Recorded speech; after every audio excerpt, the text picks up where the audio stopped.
Oi, oi, oi, criançada, infantil 1, e aí, meus amores, tudo bem com vocês?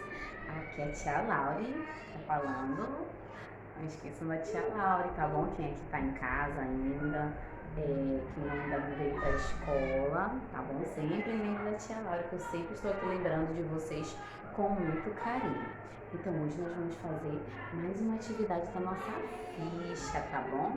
Vamos primeiro começar com a nossa oração, né? Vamos lá? Fechou a mãozinha, fechou o olhinho.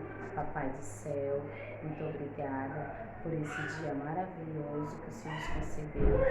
Nos proteja, nos dando sabedoria e inteligência no nosso coraçãozinho. Em nome de Jesus. Amém. Bom dia, com alegria. Desejo a vocês um belo dia, andando na companhia do nosso Criador que nos quer bem. Vai tudo bem!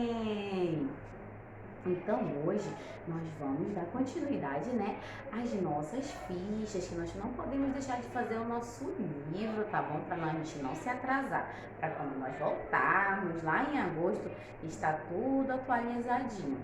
Então hoje nós vamos dar continuidade sobre os animais, e nós estamos falando sobre os animais domésticos, os gatinhos, os bichinhos que moram dentro de casa, né?